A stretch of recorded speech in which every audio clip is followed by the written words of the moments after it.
It's time to get your morning started with the news you need to know. News update. This is what's trending with DJ and PK. Hashtag NBA. D'Lo back to LeBron. Playing a little keep away. And LeBron bounces to 80 to finish with two hands. Porzingis deflects the rebound into the corner. Tatum's got it. Tatum forces the three. It is good. Front iron. Kiss off the window and right back down the middle for Jason Tatum. He gets a leprechaun bounce, and the Celtics lead by 11. Trey Murphy tracked it down. He'll try a three. Was hoping for a whistle, didn't get it. Wendell goes up, gets a big rebound, and now the outlet, Gary Harris. This is going to be a dunk, and a big one at that. Powell puts the exclamation point with a two-handed jam. Flips it back to Booker on the right wing with 20 on the shot clock. Booker gives to Durant, right baseline. He'll lay it up and in. What a feed from Book to KD. 32 on the night for Durant. Highlights from around the NBA as we near the end of the season. Boston Celtics get win number 60.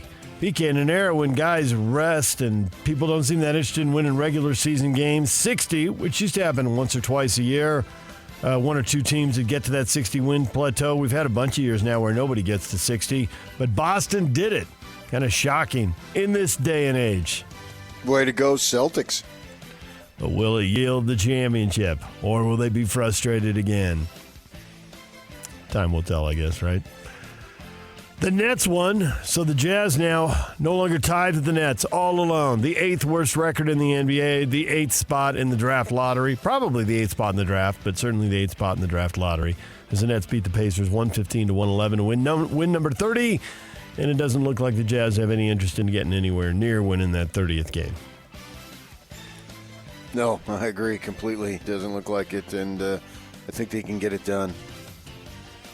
The Minnesota Timberwolves with a 48-point squeaker. They beat the Raptors 133-85. You know what that is, PK? It's a blowout. It's a masterpiece of dog bleep right there. Or does it have to get to 50? At 48, it's not quite the masterpiece. It's funny how Olynyk was so critical for the Jazz, not so much for the Raptors. Yeah, right. Donovan Mitchell didn't play in Utah. Back-to-back, got to avoid that. Got to have him for the Suns game. They had him, but it didn't matter. Devin Booker went for 40, and the Suns beat the Cavaliers 122-101. Donovan Mitchell, 24 points in the game, but didn't seem to matter as Phoenix rolls. NBA legend Jerry West will be entering the Naismith Basketball Hall of Fame for a record third time. His latest election coming as a contributor to the game. West is 85 years old now. He's already been inducted into the Hall of Fame as a player, 1979. He also went in again in 2010 as a member of the 1960 U.S. Olympic team. And now he'll be enshrined a third time for his role in the front office with the Lakers, the Grizzlies, the Warriors, and now the Clippers. Okay, so that is the fact of an NBA executive? I guess so, yes. So NBA executives, whoever they may be, could get in. Like Ainge could get in for his work in Boston, and we'll see what he can do here locally with the Jazz. But that's what that's called. That's I guess so, yes. Contributor. I had not heard of that until this, but I guess that's how they honor the executives is a contributor. I knew you could go in more than once because John Wooden went in as a player and a coach, and that was a big deal when that happened. So West will do it a third time. DJ and PK. Hashtag college basketball. The transfer portal is busy. The Aggies are going. Great Osibor, MVP of the Mountain West Conference, leading scorer for the Aggies, has entered the transfer portal, also expected to go through the NBA draft process, and then he will figure out where he wants to play basketball next year. I think he should do that. Right. Find out what your value is. Find out who's interested.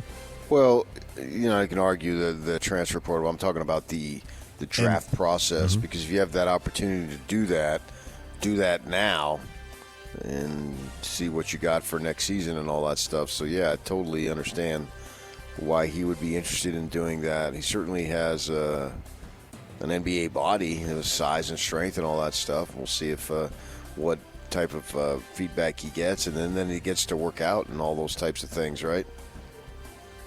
All part of that process as he finds out what kind of value he has with the NBA teams. Ian Martinez, who was the second leading scorer, he averaged 13 points a game, also in the transfer portal. So the Aggies will all find out who's interested, what their value is, and then we'll see if Jared Calhoun, who was on with us yesterday, and we just replayed the interview, he talked about, hey, guys will probably go in the portal, but that doesn't necessarily mean they're leaving anymore. So we'll see how much of the team he can hold together. UConn had issues chartering to the Final Four. That didn't work out that well. It didn't get till Phoenix till 3 a.m. local time and are now adjusting their schedule. A little wrinkle in time right there, PK. Messing them up. But they got until Saturday to get back on the clock. By the time UConn gets to Phoenix. Sing it. Let her rip. I'll be rising. Fox has partnered with AEG, and they are launching a new postseason basketball tournament that nobody asked for. The College Basketball Crown, a 16-team tournament taking place March 31 through April 6th in Las Vegas. They'll play in the MGM Grand Garden Arena and T-Mobile Arena. Big 10, Big 12, Big East will have 2 automatic entries into the tournament. Will teams opt for this tournament over the tradition of the NIT? Well, I don't know what AEG is, so we'll see what they want to do. Can they get the teams to come to their tournament rather than the other tournament? Well, there's 17 that opted out of the NIT this year, so. It's the Anschutz Entertainment Group, and they're famous for things like building the Staples Center. So they've been around sports business for a while. They've done a lot of other stuff, too. Well, that's what I think I said this a few weeks back. Somebody proposed just moving the NIT to Vegas the entire time. I thought of this like, they're just going to go in and sign up the arenas, and everybody else will be like, yeah, let's just go do that. And so then you don't have to move around. But I wonder what kind of attendance they would have. Are people looking for an excuse to go to Vegas? Well, people go to Vegas 1,000 times over, especially on our side of the country, and the gambling is everywhere. I wonder if they even care, because a lot of those preseason tournaments and all, it's about just getting live programming on television, and they don't really care. I mean, if they cared about attendance, they'd make the Maui Invitational, they'd build an arena rather than an old dilapidated gym. So they guarantee 6 teams into the tournament that presumably will bring a TV audience from around the country, right? The Big 10, the Big East, the Big 12. And then they leave some spots open, and they see if they find some teams whose fans can get to Vegas quickly and easily. They don't guarantee anything, because suppose the team from the Big 10 says, I don't want to go.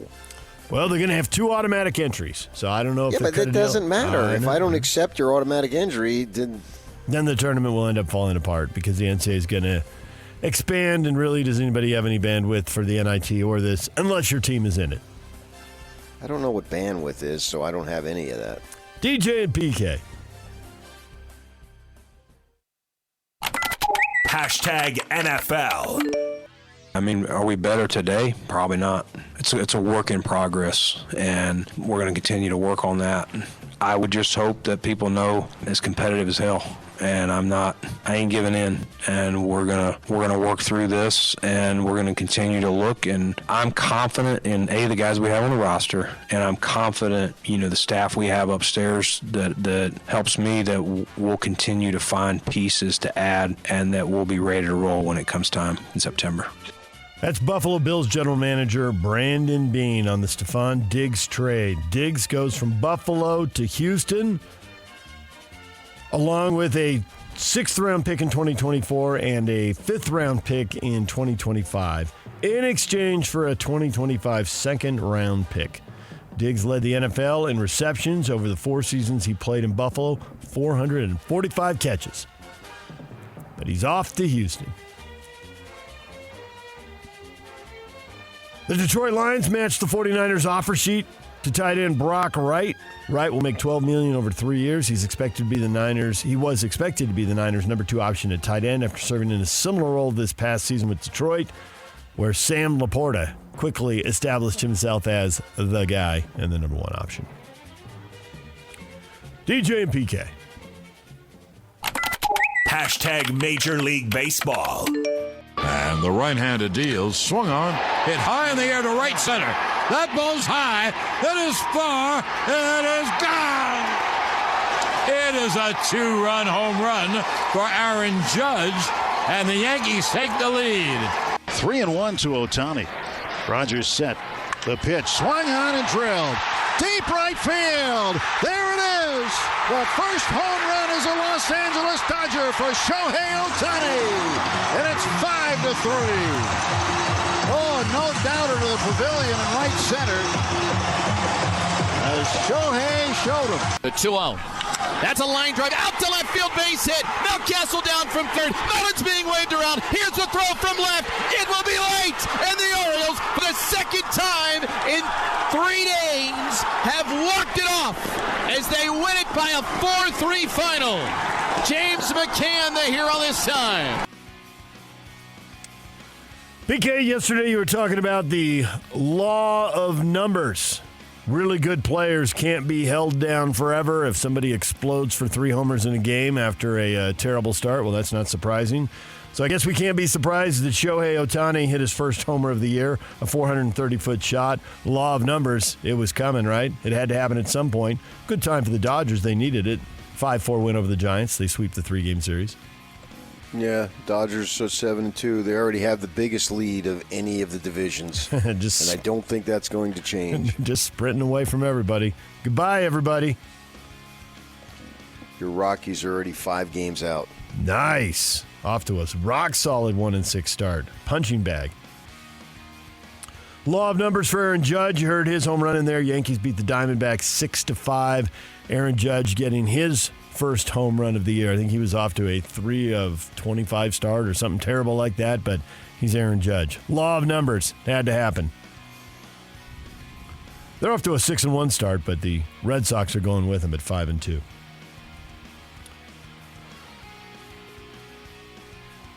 The law of numbers ought to kick in for Miami at some point. They're 0-7. You think the Colorado Rockies are terrible. Miami, at some point, has to get it done, but the Angels beat them 10-2, so they get thumped once again. Anybody else catch your eye? No.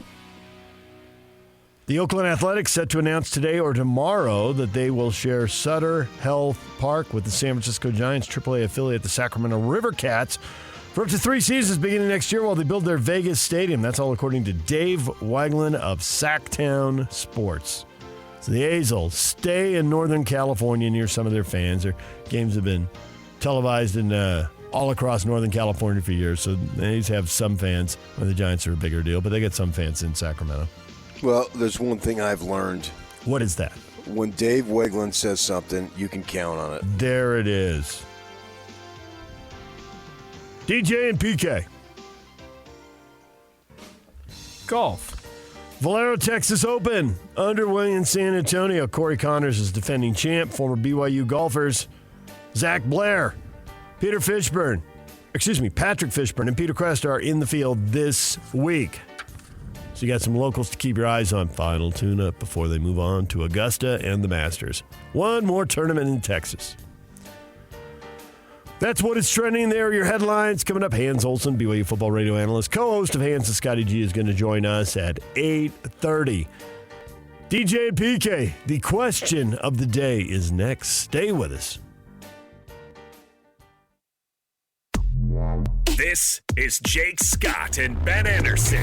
Can we just wait on the transfer portal till the end of the college basketball season? That's the boot. Can we start Absolutely it not. on April 15th once the season is over? How are these players expected to go on? If they're forced for an extra Can we have minute. some logic of not opening the transfer portal in the middle of the season? Absolutely not. In the middle of the most important stretch of basketball? Not a chance. Please? Ben, why do you hate players? This is what people have been saying to me for years. Why do you hate players? He's an American who can go wherever whatever he wants. Absolutely. You can. When the transfer portal opens, guess what the NCAA controls? The transfer portal and the dates. Stop So hating. just control it. This is another area where the NCAA tournament has had control. opportunities to put on some red tape, some guidelines to make this thing make a little bit of sense. This and they is failed to do that America. as well. No one can control me. You could control. Look at that. Look at the language you use. Hear Jake Scott and Ben Anderson every day from 10 to noon on 97.5 The KSL Sports Zone.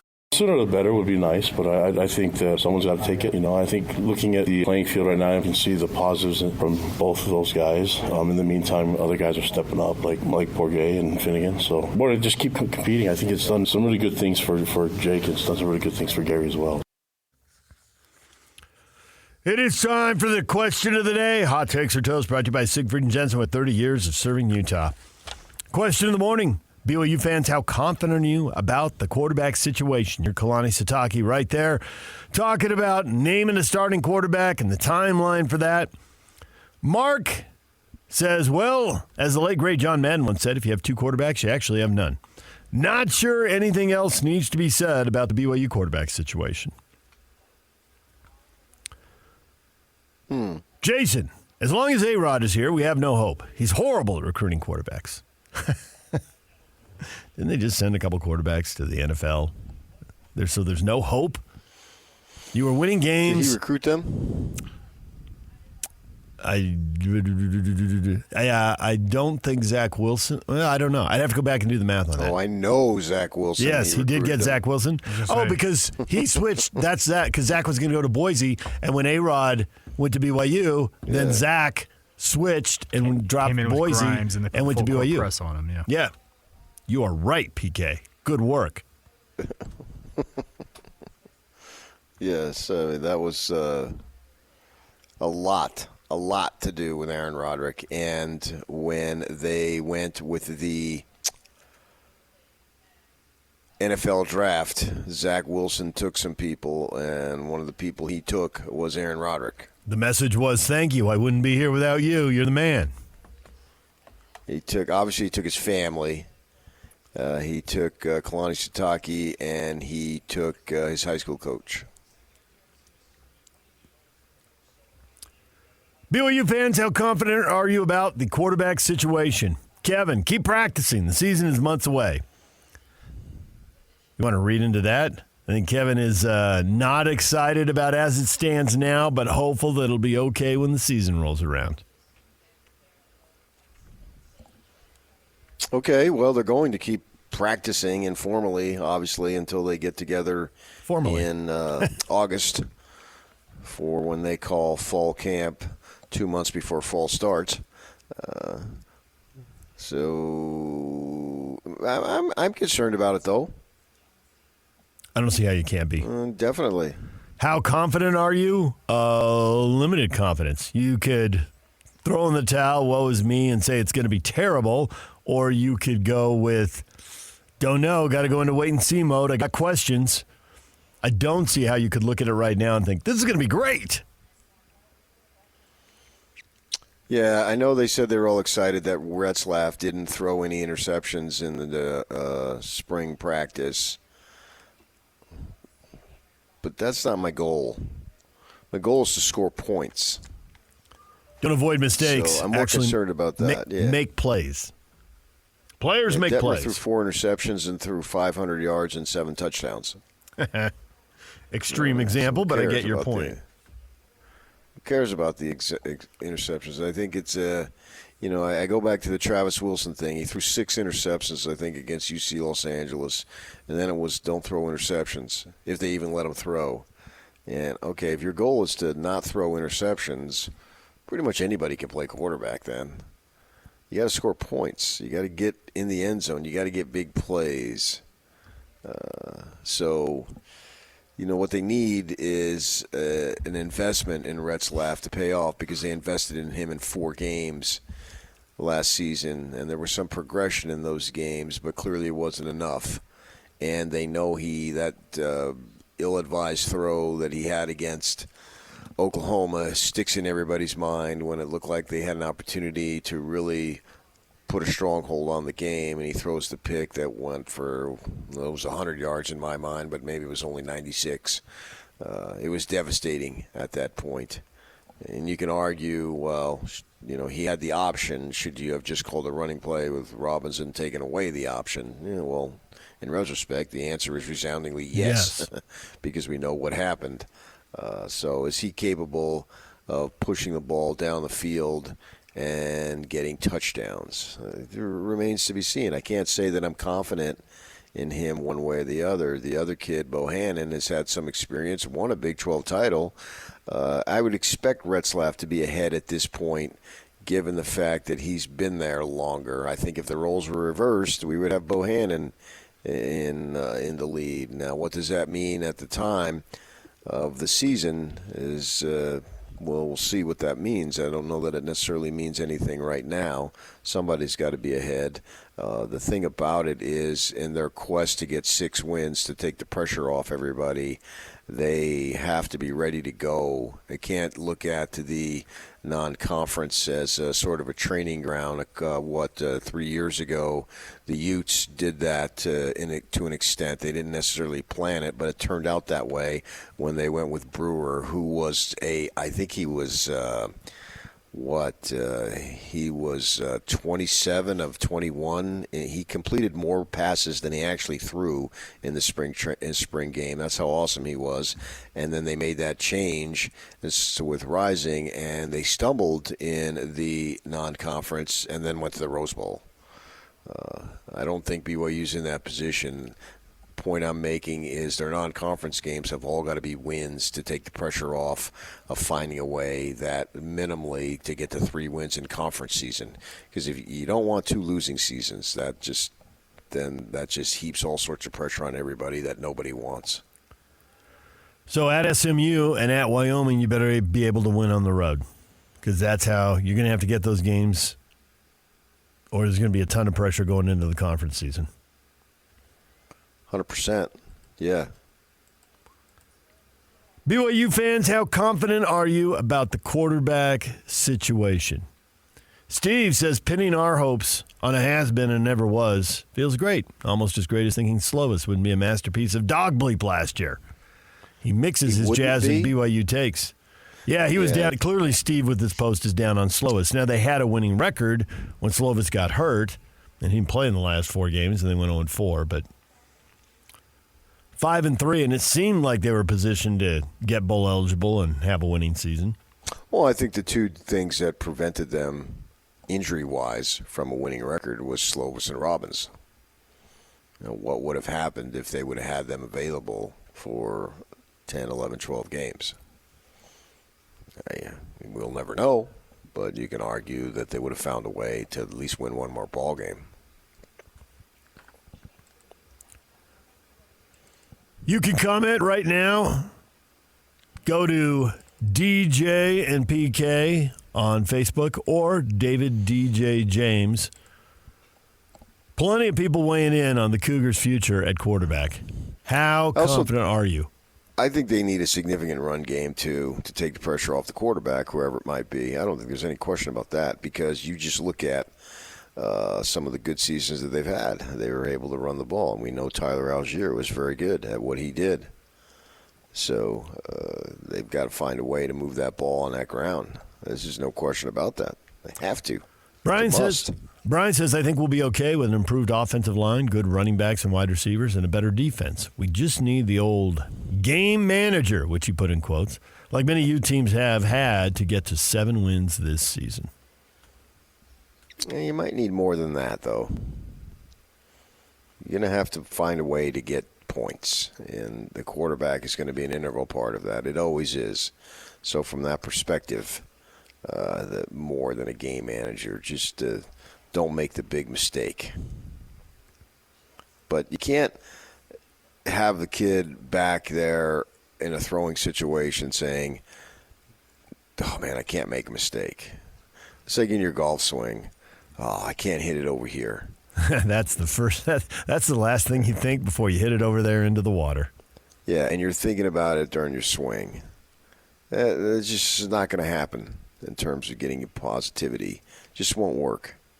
So you have to find a way to be aggressive with a level of confidence. Because if you don't have that, then you're doomed before you even begin. And that's something that they don't need. So especially, in this conference, you're going to have to score, and you're going to have guys make plays. And they're going to have to make some plays that you didn't see coming if you want to get where you want to get. If you're just looking for minimally 6 wins, and if you go 3-0 in the non-conference, maybe you can get away with that. But I don't think going 3-0 in the non-conference is a guarantee. You got a couple of games there that I'd be very much concerned about. I think you're understating what you think there. I think you think what I think, and that is that they are definitely not a guarantee. Right. Those aren't gimmies. And you may well get them, and you may end up 3-0, and you may feel great when you end up 3-0, but those are not gimmies. No. Going to SMU screams danger. Maybe they'll end up winning the game, but it's not a gimme. No, they've got a very competitive schedule about this year. There's no doubt about it. The conference games, I don't know enough about the conference yet to guarantee this is an L, this is a W, going through that. And plus, too, I have to always look at the schedule. I can't even remember it because of all the teams. There's so many teams in the conference. Who are you playing this year? It's going to be weird in that perspective. From that perspective, going forward, is that you have to wonder, okay, who they playing this year, and who they're not playing, because there's a lot of teams. Conference. It's a massive conference, and there's a lot of teams to miss. Right, and so I have to look at that. It's not, the old days are gone. Well, the easy example would be, they were good enough to beat Cincinnati last year. They'll beat Cincinnati this year. No, they won't. They don't play Cincinnati this year. Yeah, right. And so you have that going on. So you get a familiarity with these teams, and we had it in the Mountain West. We had it in the Pac-12 from year to year. We had at least I did anyway. And so we'll have to see how that works. But I do think, just on paper, their schedule is going to be fine, and they're going to have to play well to win a bunch of ball games. And for me, I get that you want 6 wins to go to a bowl game. Somehow that signifies at least minimally a halfway decent season. But at the same time, 7-6, 6-7. I'm not so keen on that. I know that bowl game, and you get the 15 practices, and that's so critical to your very existence as a program. I think that all that stuff is overstated. I don't see a whole lot of difference between 5-7 and 6-6. I know you get the extra game if you go 6-6. Good for them. But I think that to me, if I'm building a program, I'm looking for more than 6-6. I'm looking to find a way to get going into this season for these guys 7-8 wins. And it figures to take good quarterback play. And the fact they're not naming a quarterback now just increases the doubt. It makes me think that Bohannon, while he may have improved physically, and actually he has improved physically, they still need him to get better. How well and how often can he throw the ball down the field or from one hash mark all the way over to the other sideline? Is he there physically? And if he isn't, which I suspect he isn't, can he be there in 3 or 4 months? How much more improvement is there going to be given a little more time here? Yeah, I'm not too concerned that they haven't named a starter because I think it should be this way. If you're coming off a season in which you had a definitive starter, then I just think by the nature of it, you should have a quarterback competition. Because if you don't, I take that as a negative in that you couldn't find another guy who was good enough to compete. I mean, how many times have you come off a starter? There's no backup. What happens if there's an injury? Right. And so since Slovis was clearly the starter, we knew. I got the tip that he'd committed to the program, put it out there, I think, on December 23rd of a couple years back, 2 December 23rds ago. And so it was clear he was their number one target. They were jacked about it, and he was going to start, and he did. All right, so now he's gone trying to make his mark to get in the NFL. Good for him. Wish him nothing but the best. And so you should at that point. It's just like next year. Utah should have a quarterback competition. Assuming Cam Rising plays, and assuming he actually doesn't come back. I'm not sure. He may play another year in college. Who knows? Assuming he's done at 26, finally, next year at this time, they should have a quarterback competition. If you don't, that means the guys in your program right now aren't good enough to compete. And who would want that? Even if you named Rose or the other Wilson kid, and he's our definitive starter, then that would mean the other guy wasn't good enough to compete. And you don't want that, do you? I don't think so. So I'm not alarmed that they don't have an absolute identifiable starter right now. Billy Mack at Billy Penn is way more confident than most of the people posting. So if you need some positivity, Cougar fans, rally around Billy Mack. He says, I love Bohannon's resume. I'll never understood why Grimes chose Shapen over him. So Billy Mack thinks they've got the guy. He's going to be good, and this is all going to be great in the fall. He's ready to go. Well, yeah, they did choose the other guy. Now, he's gone. Where'd he go, Yak? He's not even at Baylor anymore. Everybody's gone. Grimes is gone. Shapen went gone. to... Oh, man. I had it on the tip of my tongue. Oh, hold on. Okay, well. You got nowhere to go. We're going to be here till 10, Yak. No rush. For all that positivity, here's some negativity. Brian. I knew I had it right. Mississippi State. Mississippi State. Yeah. Off to the SEC.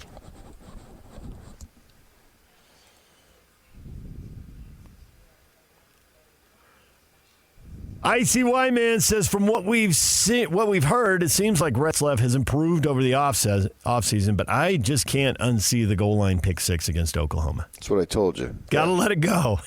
You got to let it go. It's a bad decision. It's a bad throw. It may well have cost them the game. There was still plenty of game to go, but, man, they were about to be in a great spot when they would punch that ball into the end zone. 14-point swing. It was a total gut punch. And they take command of the game at that point. Right. And that's the play that he's known for right now. And it's a negative play, obviously. But does that have to dictate everything going forward with 2 years of eligibility left? Yes, it must. Negative.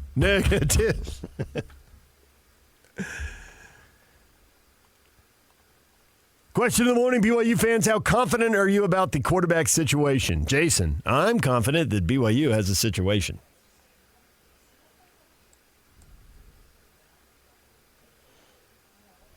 Oh, they got a situation. But maybe it'll all straighten out. Well, it will straighten out. They'll have a starter. Okay, maybe it'll straighten out for the better. Usually when you have a situation, that's a bad thing and things are going to go poorly. I see, but I disagree on that. In this situation, you should have one. You should have a competition after you've just had a definitive starter. If you don't, then do you really have guys on your team that are good enough to win you ball games? Well, you want competition at every other position, but you don't want competition at this position? Competition breeds competitiveness and blah, blah, blah, makes everybody better, yada, yada, yada. And we've heard from every coach in every sport at every level ever. So you don't want it here?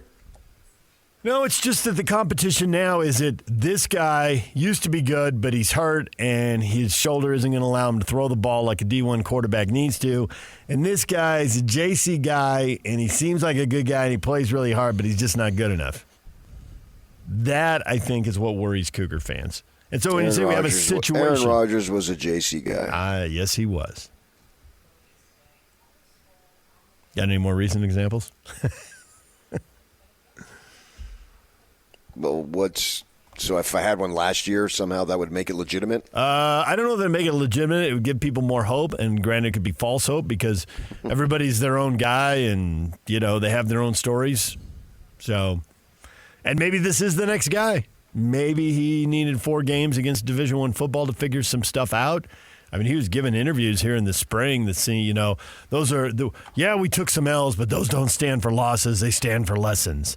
Okay, that's a good line, but if you really build off it, what if it turns out to be true? What if he's throwing 2.5 touchdowns or 3 touchdowns for every pick this year just because he played and he got to figure stuff out? I'm not going to rule that out. Don't know that you should be betting on it, but don't rule it out. Good for you. I'm glad you're not going to rule that out. Yeah, good. Are you ruling it out? What am I ruling out? You know what you're ruling out. Don't play dumb. No, I was looking up junior college quarterbacks. Honestly, I don't. Give me some JC quarterbacks who went to D1 and dominated. Gardner Minshew. I think you do worse than having Retzlaff turn into the next Minshew. Yeah. He's a good college quarterback. You wanted a more current one? I like it. I gave you one. I like it. Thank you, PK. That gives people a little hope. Don't need a lot of hope. Just need a little hope. We're turning to spring football here because there's no hope left with the Jazz. Let's go. We need a little hope. Warren Moon. I did not remember that Warren Moon was a JC quarterback. That's not very recent. But nonetheless, if they got Warren Moon showing up for the next 2 years at BYU, Cougar fans are going to be happy. Cam Newton. Yeah, I don't think they have Cam Newton on their hands. That was a different case. I'm going to rule that out. Roger Staubach. He's a Naval Academy guy. Since when do they take JC transfers? He went to the New Mexico Military Institute. Oh, so was that treated kind of like Air Force putting kids in their prep school for a year? I don't know. Okay. I did not know that he went there. O.J. Simpson. Not a quarterback. And I knew he was a JC guy, yes. All right, PK will keep looking up JC quarterbacks. When we come back, there is another pressing question. This must be answered, and it will be in a moment. Cougar fans, the winning and the losing doesn't figure in here. I think everybody here's a winner. We'll get to that next. Stay with us. Accessing. This is Hans Olsen and Scotty G. I will tell you that I am stomping my feet about this with BYU football. And, I'll take the heat because I get the pushback from coaches or BYU fans or whatever. I don't care. BYU has to do everything they've got to do to improve their pass rush. I don't want to hear about, the pressures were coming at a 34% clip. I need sacks. I will also tell people that BYU is taking large strides to make sure it doesn't happen again. Chad Kawahaha is overworking with the defensive line. Gary Anderson is working with the defensive line. Sione Puak will stay on staff. Kelly Popinga is working with edges. People ask, what does BYU got to do to take the next step? Find a freaking defensive line that can play. Find a D-line that can ball. Catch Hans and Scotty weekdays from noon to 3 on 97.5, the KSL Sports Zone. The band of the day is Coldplay, brought to you by Live Nation. For all the live concerts and events in 2024, check out livenation.com.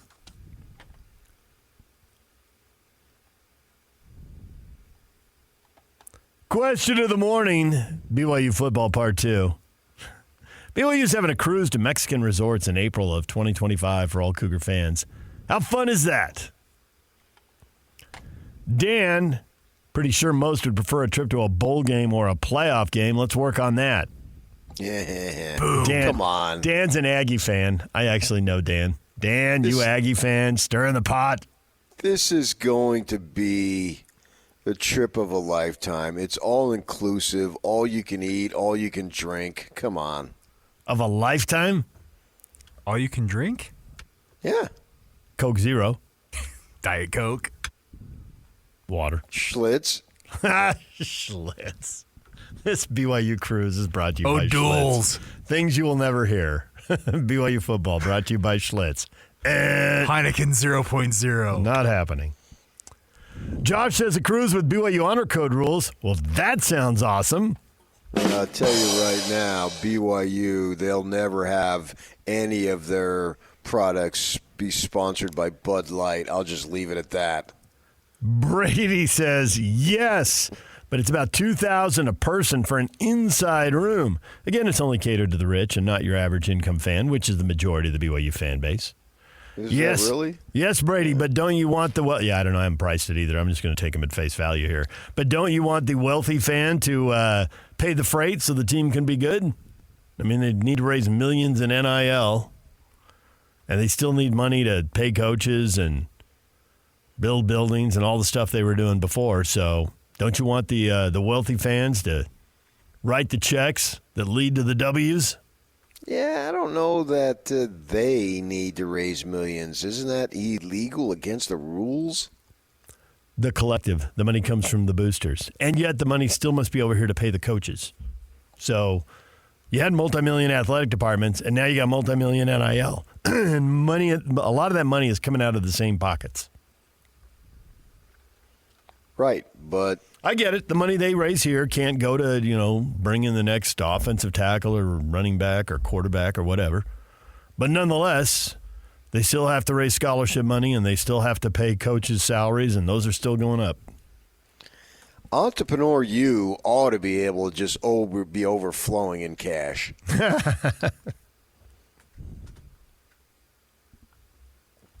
Isn't this just the version? Don't you file this next to tailgating or, I guess really, is it Ole Miss that does the Grove? They have these places. You talked about LSU and the Winnebagos roll in on Wednesdays, so there's no traffic on Saturday. You can drive up right to the game because everybody got there midweek. Uh-huh. It's like the part of the fun of sports is the game and the winning and losing. But part of the fun of sports is having fun around the event regardless of the outcome. Now, around the event can mean the day of the game, going out to dinner before an 8:30 TV late night start. It can mean tailgating for one person. It could mean this cruise. If you put a bunch of ex-players or coaches in here, story time with Tom Holmoe, 8:30 in the Lido Lounge, and Tom tells stories about the 49ers and winning rings and, getting left outside the stadium or the hotel or whatever it is. I'm a player. Sure you are. And all the other players. Never seen him before in my life. He gets up and tells those stories. That's fun. And if people will pay a little extra to support the program to be around that kind of fun or whatever kind of fun, the program's to sell that. Everybody can't sell winning all the time because everybody can't win all the time. So you got to have some other stuff. Yeah, but is this cruise a fundraising opportunity or just an opportunity to get together? This appears to be one that's just like to get together. Really? They're not making any cash off this? I'm sure they're making some, but it doesn't seem like it's an out-and-out cash grab. Right. Well, that's a little disappointing in this era. I thought everything was a cash grab at this point. Oh, see, I didn't take it that way. Yeah. I don't know. I just went off the assumption. Opportunity to rub shoulders with. That's the way they're promoting it. Well, there's still value in that because I don't think tailgating is directly a fundraiser, right? But BYU doesn't tailgate anyway. But people, right? So do this. The fans still want to hang out together. And that is part of the magic that even if it doesn't directly lead to fundraising, if it indirectly does, great.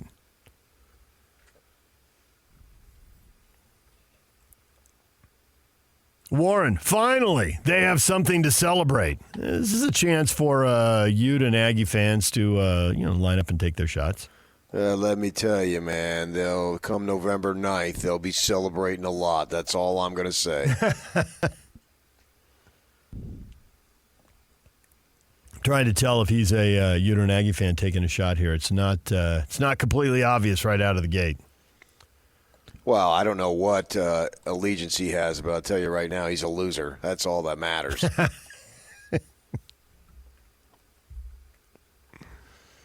Sam, I'm a Cougar fan, and I'm afraid it's going to sink when it counts. Well, that's pretty negative right there.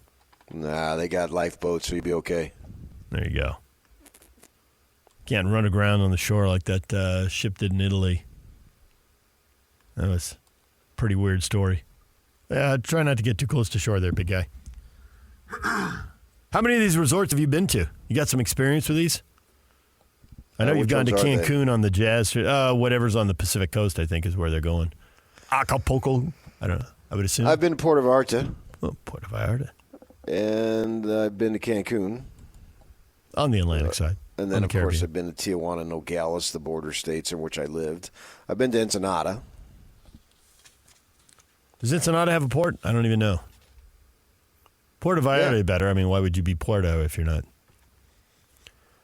Ensenada, in L.A. they had a mini cruise, I guess you would call it. You left Friday afternoon and you docked Monday morning. So just a little weekend trip.